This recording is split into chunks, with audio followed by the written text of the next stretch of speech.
Exam reviewer para sa Term 1 Summative Test Number 2. Language para sa Grade 1. Panuto. Basahin ang mga tanong at piliin ang titik ng tamang sagot.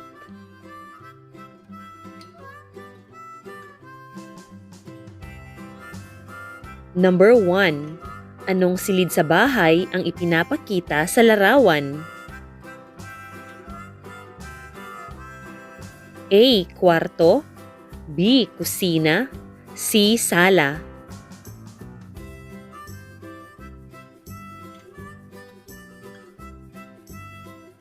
Ang tamang sagot ay C. Sala. Number 2. Sa anong silid sa bahay nagluluto ang pamilya? A. Sala. B. Kusina. C. Kwarto.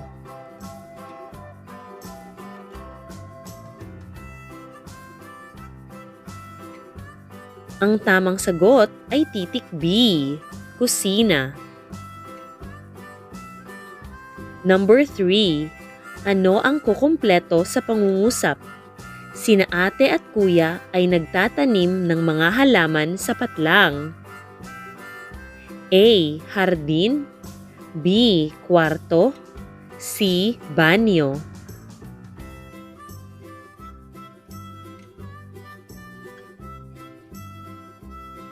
Ang tamang sagot ay A. Hardin.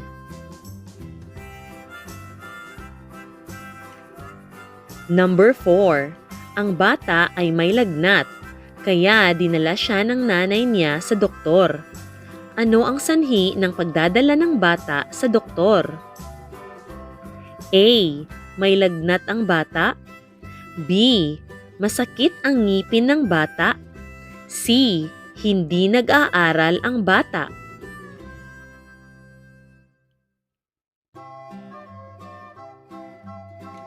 Ang tamang sagot ay A. May lagnat ang bata. Number 5. Umulan magdamag, kaya bumaha sa aming lugar. Ano ang sanhi ng pagbaha? A. Umulan magdamag. B. Nasira ang dam. C. Maraming basura.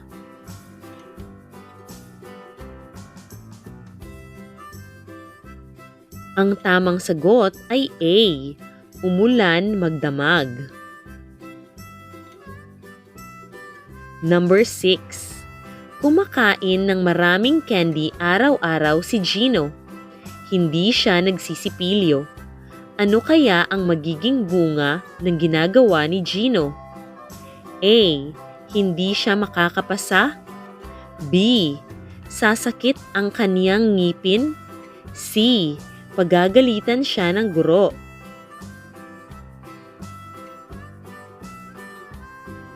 Ang tamang sagot ay titik B. Sasakit ang kaniyang ngipin. Para sa mga bilang 7 hanggang 9, basahin o pakinggan ang maikling kwento sa ibaba.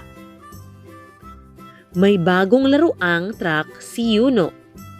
Inagaw ito at sinira ng kanyang kaklase, kaya nag-away sila ni Yuno. Number 7. Sino ang tauhan sa kwento? A. Laruan. B. Bahay. C. Yuno.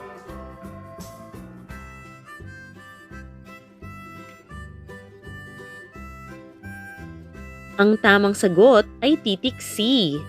Yuno.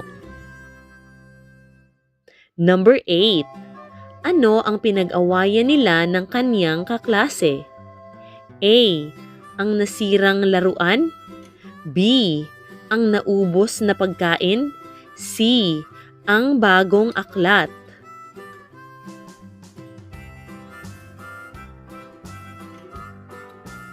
Ang tamang sagot ay titik A. Ang nasirang laruan. Number 9. Ano kaya ang naramdaman ni Yuno nang masira ang kanyang bagong laruan? A. Nagalit si Yuno. B. Masaya si Yuno. C. Natatakot si Yuno.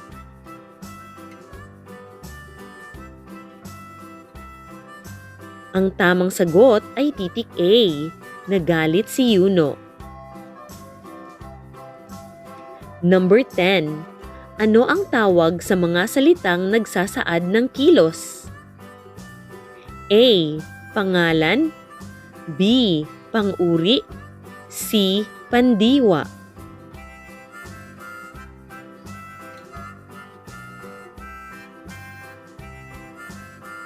Ang tamang sagot ay titik C. Pandiwa. Number 11. Alin sa mga sumusunod ang salitang kilos? A. Nanay. B. Nagpunta. C. Palengke.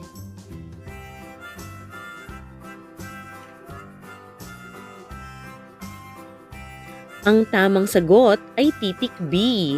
Nagpunta. Number 12. Anong kilos ang ipinapakita sa larawan? A. Kumakanta. B. Sumasayaw. C. Tumatakbo.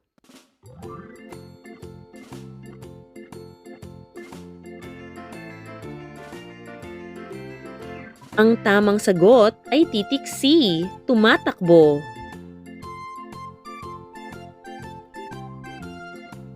Number 13. Kumpletuhin ang pangungusap.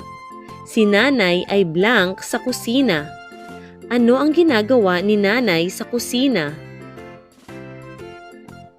A. Naglalaba. B. Nagluluto. C. Naliligo.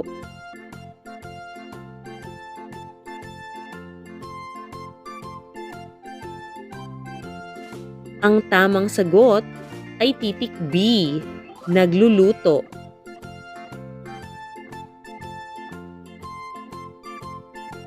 Number 14. Nagsimba si Ana kahapon. Ano ang salitang pamanahon sa pangungusap? A. Ana. B. Nagsimba. C. Kahapon.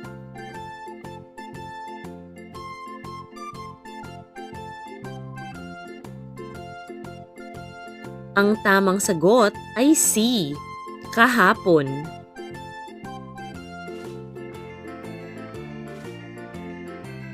Number 15. Si Bibo ay naliligo araw-araw. Kailan naliligo si Bibo? A. Araw-araw. B. Bukas. C. Kahapon.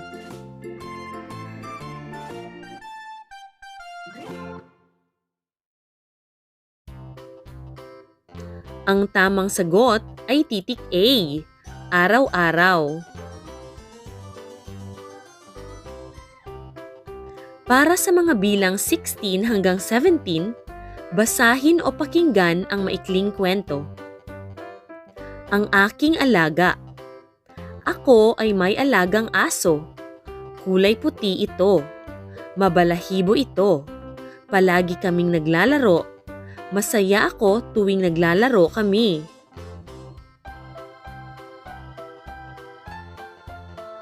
Number 16. Ano ang pamagat ng kwento?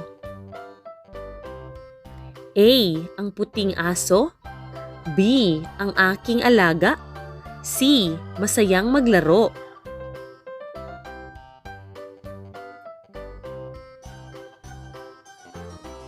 Ang tamang sagot ay titik B. Ang aking alaga.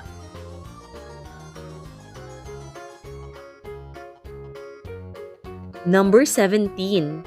Ano ang kulay ng aso sa kwento? A. Puti. B. Itim. C. Kahel.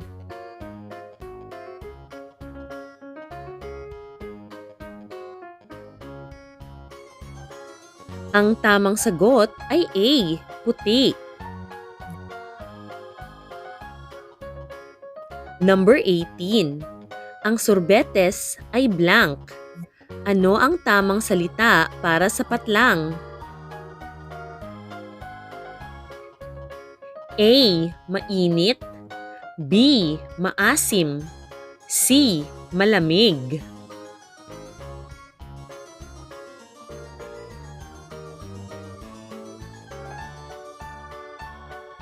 Ang tamang sagot ay C. Malamig.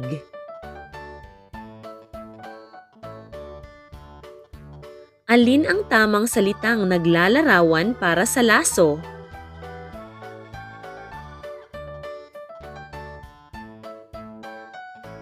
A. Pula. B. Masarap. C. Malamig.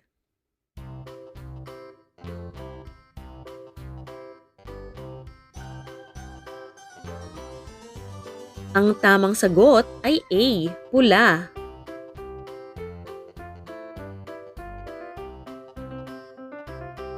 Number 20.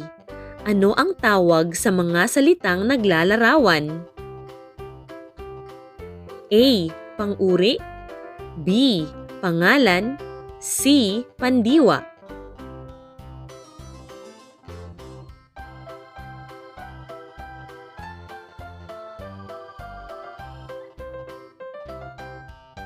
Ang tamang sagot ay A. Pang-uri.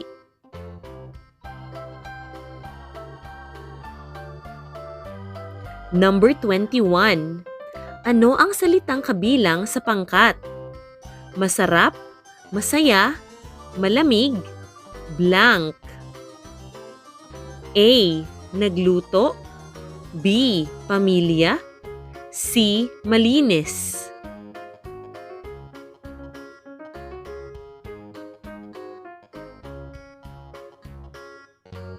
Ang tamang sagot ay titik C.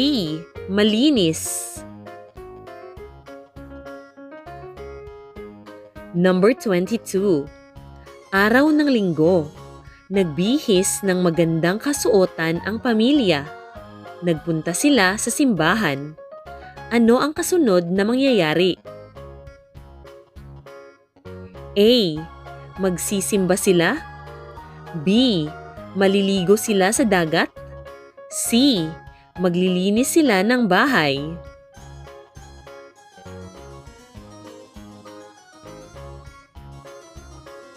Ang tamang sagot ay titik A.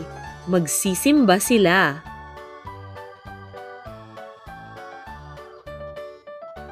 Number 23. Nag-ipon ng kanyang sobrang pera si Nene. Mabigat na ang kanyang alkansya. Malapit na ang kaarawan ni Nanay. Ano kaya ang susunod na mangyayari? A. Bibili siya ng regalo. B. Bibili siya ng mga laruan. C. Magtatago siya.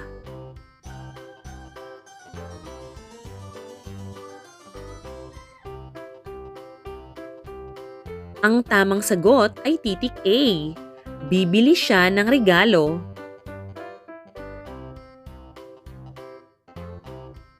Number 24. Naglalakad si Aya pauwi. Biglang bumuhos ang malakas na ulan. Walang dalang payong si Aya. Wala ring lugar na masisilungan. Ano kaya ang mangyayari? A. Bibili ng candy si Aya. B. Mababasa si Aya. C. Papasa siya sa pagsusulit.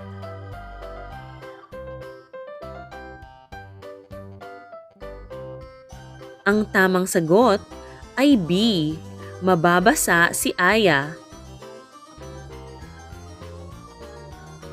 Number 25. Una, naglaba si Ana. Pagkatapos, nagsampay siya. Sa huli, plinansya niya ang mga natuyong damit. Ano ang unang nangyari sa kwento? A. Naglaba si Ana. B. Nagsampay si Ana. C. Nagplansya si Ana.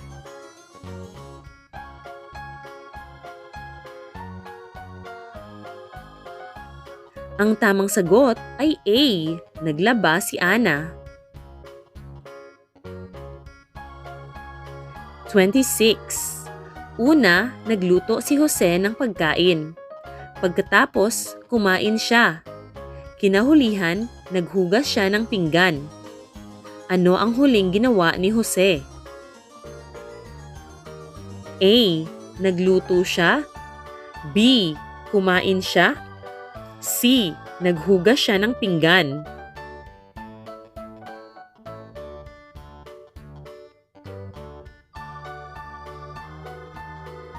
Ang tamang sagot ay C. Naghugas siya ng pinggan. Number 27. Una, naligo si Mickey. Pagkatapos, nagbihis siya ng uniforme. Panghuli, kumain siya ng agahan. Ano ang tamang pagsusunod-sunod ng mga kilos? A. Naligo, nagbihis, kumain. B. Kumain, nagbihis, naligo. C. Naligo, kumain, nagbihis.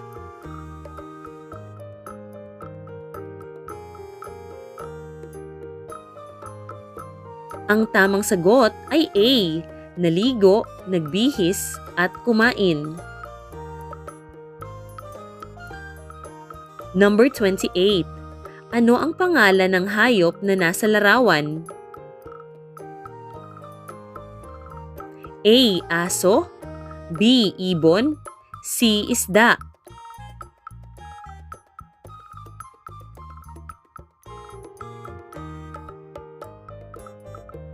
Ang tamang sagot ay C. Isda.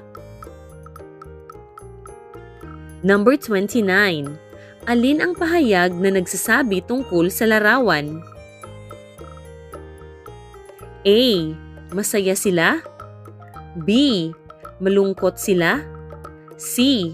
Nag-aaway sila.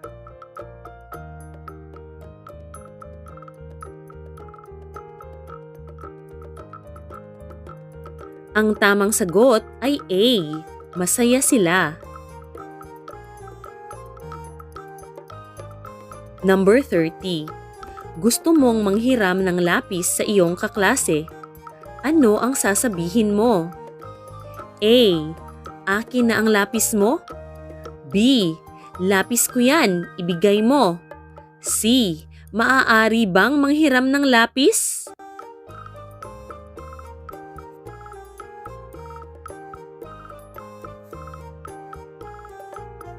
Ang tamang sagot ay C.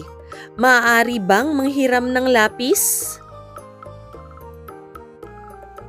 Number 31. Anong uri ng pangungusap ito? Malakas at malusog ang bata. A. Patanong. B. Padamdam. C. Pasalaysay.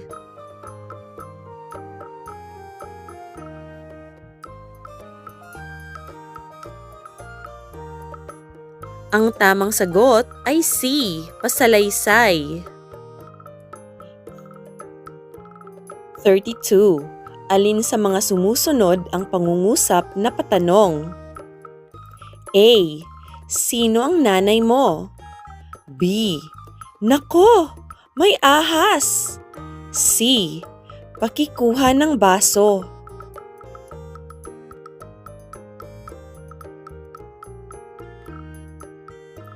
Ang tamang sagot ay A. Sino ang nanay mo?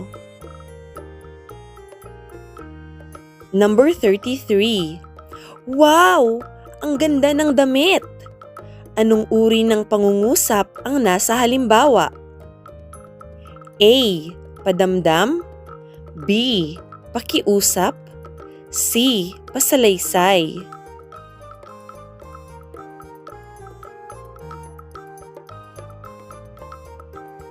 Ang tamang sagot ay A. Padamdam.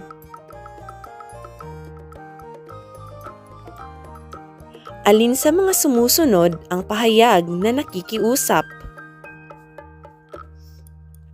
A. Pakiabot ng ulam. B.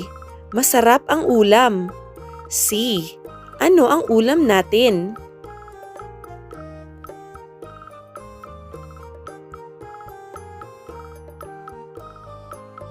Ang tamang sagot ay A.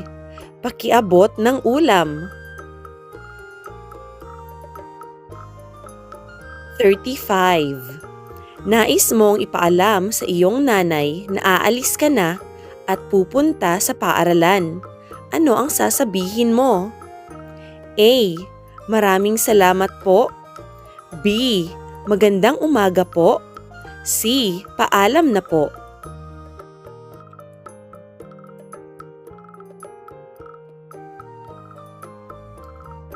Ang tamang sagot ay C. Paalam na po.